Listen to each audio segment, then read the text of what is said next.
प्यारे तलबा व तालिबात, अस्सलाम वालेकुम। उम्मीद है आप सब खैरियत से होंगे।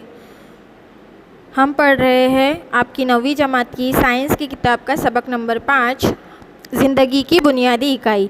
इस सबक के बारे में काफ़ी कुछ मालूमात आप हासिल कर चुके हैं और आज इसके बारे में और मालूमात हासिल करेंगे। तो आइए देखते हैं इस सबक का दूसरा हिस्सा। ऐसे तो इसके 7 हिस्से हो चुके हैं, अब इसके बारे में और थोड़ी कुछ मालूमात आगे हासिल करेंगे। ज़िंदगी की बुनियादी इकाई सबक का नाम है। अब हमने पढ़ा था खुलवी बनावट। अब खुलवी बनावट के अंदर सबसे पहले आता है खुलिया। खुलिया जिसे सेल कहते हैं। सेल तो जितने भी जानदार है वो तो एक सेल से बने हुए हैं या फिर बहुत सारे सेल से मिलकर बनते हैं और काम करते हैं। और ये भी मैंने आपको बताया था कि सेल की इजाद सबसे पहले गैलीलियो ने माइक्रोस्कोप सेल की इजाद सबसे पहले जो है वो रॉबर्ट हुक ने की थी और गैलीलियो ने माइक्रोस्कोप की इजाद की थी, जिसके ज़रिए उस माइक्रोस्कोप के ज़रिए गैलीलियो ने उस सेल की इजाद की।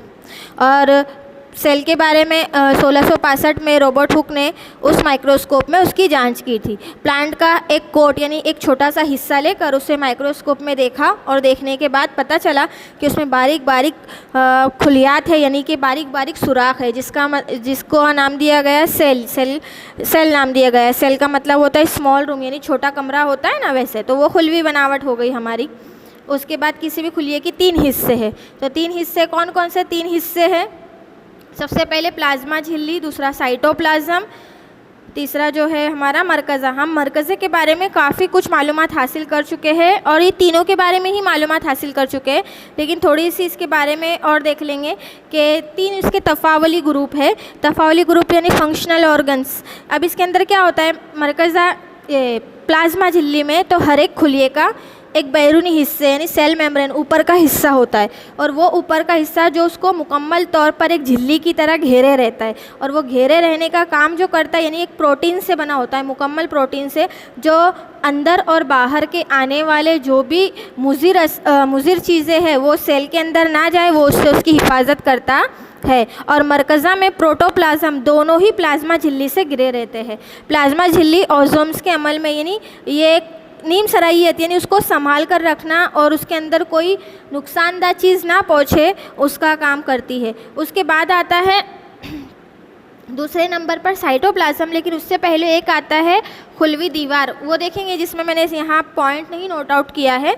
आप देखेंगे कि पौधों के खुलियों में एक ठोस सेल्यूलोज। अब पौधा देखते हैं हम तो पौधे का क्या दिखता है हमें, पत्ते दिखेंगे, जड़ दिखेंगी, तना दिखेगा, लेकिन उसके अंदर जो बारीक बारीक सुराख होते हैं वो सेल वॉल होती है, यानी कि खुलवी दीवार होती है, जो पौधों के खुलियों को एक मुकम्मल शक्ल अता करती है। यानी जो शक्ल के हम पत्ते देखते हैं, पौधे देखते हैं, तो वो किसकी वजह से वो ऐसी शक्ल हमें दिखाई दे रही है? उस खुलवी दीवार की वजह से दिखाई दे रही है। तो खुलवी दीवार खुलवी झिल्ली के बाहर होती है, जो पौधों को सेल्यूलोज से बनी होती है। यानी सेल्यूलोज यानी बारीक बारीक ज़र्रात जो मिलकर बनते हैं, वो खुलवी दीवार को एक मुतय्यन शक्ल देते हैं। अब उसके बाद आता है साइटोप्लाज्म। तो साइटोप्लाज्म प्लाज्मा झिल्ली और मरकज़ा के दरमियान का एक हिस्सा है और इसमें मुख्तलिफ खुलवी उज़ूचे यानी सेल ऑर्गेनेलास।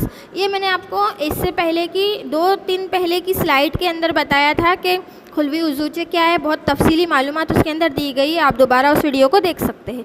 अब एक खुलिया मुख्तलिफ किस्म के काम अंजाम देता है, जैसे ग़िज़ा का तैयार करना, फिर वो ग़िज़ा तैयार हो गई तो उसका इंतज़ाम करना, फिर उससे तवानाई हासिल करना, दीगर तवानाई पैदा करना। ये तमाम अफ़आल जो मुख्तलिफ़ तरीके से अंजाम देते हैं, तो ये सारे जो है ये खुलवी उज़ूचे से साइटोप्लाज्म के अंदर होते हैं।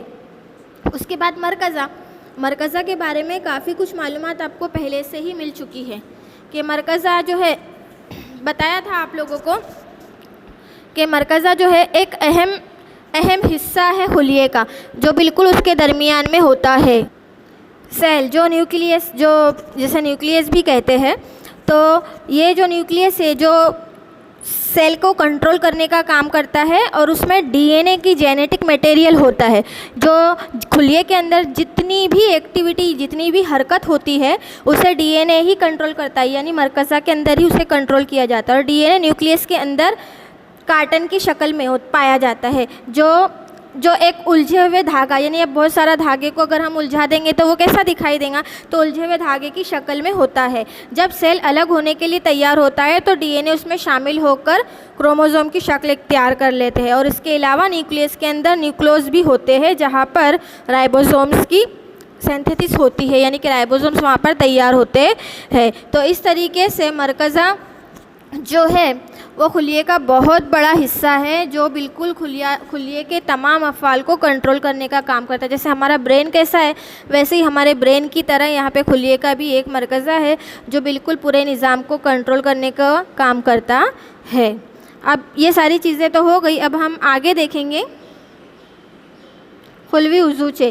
तो अब खुलवी उज़ूचे के भी यहाँ पर किस्में दी गई है कि कितनी किस्में हैं खुलवी उज़ूचों की। तो दरूने मायाजाल फिर गाल्जी आला, फिर लाइजोम्स और माइटोकॉन्ड्रिया। गलती हुई है थोड़ी टाइपिंग में बेटा, उसको देख लेना। माइटोकॉन्ड्रिया के अंदर 2 मरतबा या आ गया है और प्लास्टिड है वो तो प्लासिड लिखा गया है।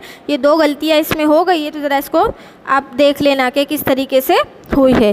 तो अब खुलवी उज़ूचे यानी सेल ऑर्गेनेला, तो इसके बारे में भी कुछ मुख्तसर सी मालूमात आपको दे दी गई थी पहले, खैर लेकिन अब फिर से थोड़ा उसको दोहरा लेते हैं कि क्या है ये सेल ऑर्गेनेला। अब इसके अंदर मुख्तलिफ़ काम जो खुलिया अंजाम देता है, तो ये काम खुलियों में मौजूद जो उज़ूचे है, यानी जो यहाँ दिया गया है दरूने मायाजाल, गाल्जी आला, लाइजोम्स, माइटोकॉन्ड्रिया, ये सारे काम अंजाम देते हैं।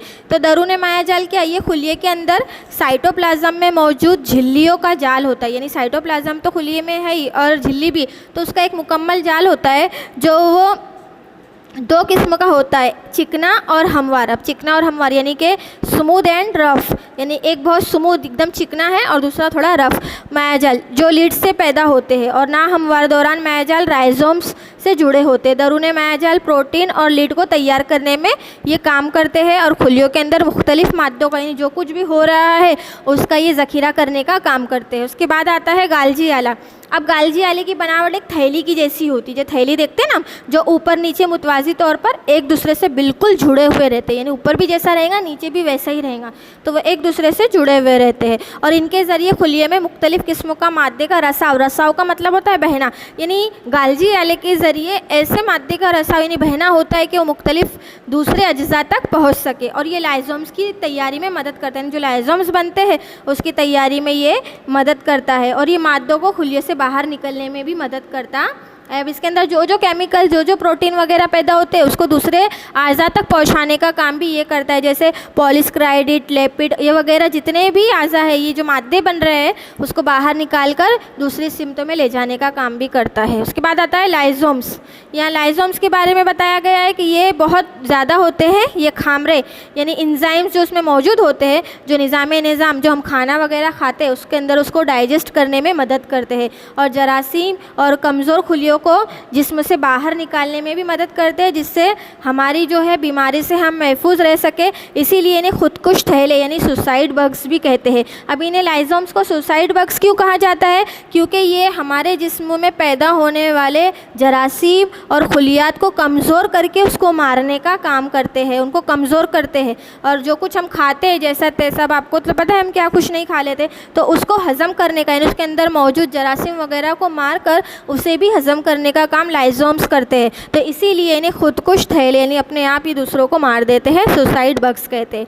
उसके बाद आता है माइटोकॉन्ड्रिया। तो माइटोकॉन्ड्रिया ये छड़नुमा दोहरी दीवार वाली साख्तें, छड़ यानी कि जो लंबी जैसी होती है ना वैसी छड़नुमा दोहरी दीवार वाली साख्तें हैं, जिनकी बैरूनी झिल्ली चपटी यानी बैरून यानी अंदर की जो बाहर की जो झिल्ली वो चपटी जैसे कोई शक्ल होती है ना चपट वैसी, और अंदरूनी झिल्ली अंगुशी उभार यानी थोड़ी उभरी हुई होती है और जिसकी सतह का रकबा बहुत ज़्यादा बढ़ा देता है। उनमें खुलवी तनफ़ुस के लिए यानी उनका खुद का तनफ़ुस के लिए खामरे मौजूद होते हैं जो तवानाई खारिज करते हैं और इसीलिए इसे खुलिये का पावर हाउस भी कहा जाता है। पावर हाउस इसलिए कहा जाता है क्योंकि इसके अंदर कीमियाई मुरक्कबात बनते भी हैं और वो तवानाई के ज़रिए नक़्लो हमल भी करते हैं और कीमियाई तवानाई को मैकेनिकी तवानाई में करने में भी मदद करते हैं। तो इसीलिए इसको खुलिये का पावर हाउस कहा जाता है, ताकि ये तमाम खुलियात को तवानाई फराहम करते हैं। अब प्लास्टेट के अंदर ये सिर्फ़ और सिर्फ नबाताती खुलियात में ही होता है, इसके अलावा ये कहीं नहीं होता। और ये जो है इसकी भी दो किस्में हैं प्लास्टेट की। तो प्लास्टेट की एक बेरंग होते हैं प्लास्टेट और दूसरा स्टार्च का ज़ख़ीरा करते हैं जो क्रोमोप्लास्टेस है। तो इस तरीके से ये जो ल्यूकोप्लास्टेड है ये स्टार्च यानी तवानाई का ज़ख़ीरा करते हैं, यानी जो नबातात को की नशोनुमा में ज़रूरी होता है स्टार्च एक मादा उसको जमा करते हैं, और दूसरे क्रोमोप्लास्ट है जो दूसरों से रंगीन होते हैं और ये पौधों को हरा कलर देने के लिए फ़ायदेमंद होती है। यानी इसके ज़रिए ही क्रोमोप्लास्ट के ज़रिए ही पौधों को हरा रंग दिया जाता है, जिसे क्लोरोफिल मादा कहा जाता है। वो क्लोरोफिल मादा पैदा करते हैं जिसकी वजह से पौधों के अंदर जो है वो हमें हरा रंग दिखाई देता है। अब देखो यहाँ माइटोकॉन्ड्रिया की एक शक्ल दी गई है। माइटोकॉन्ड्रिया ये हमारा एक पूरा सेल है और वो सेल के अंदर माइटोकॉन्ड्रिया कहाँ आया हुआ है पहले तो वो देख लो। ये तो मरकज़ा है जो आपको ब्लू कलर में दिख रहा है, फिर ये जो येलो कलर में दिख रहा है दीर्घ माध्य है, और यहाँ पर ये है आपका जो आपकी यहाँ पर दिखाई दे रहा है ये है माइटोकॉन्ड्रिया दिख रहा है, ऐसी चप्पल नुमा शक्ल छोटी सी चपटी सी, ये है माइटोकॉन्ड्रिया जिसकी बड़ी शक्ल यहाँ पर दिखाई दी है और उसके इतने हिस्से हैं। तो उम्मीद है आपको ये वीडियो समझ में आया होगा। कुछ नहीं समझ में आता है तो आप मुझसे मैसेज पे पूछ सकते हैं। अल्लाह हाफिज़।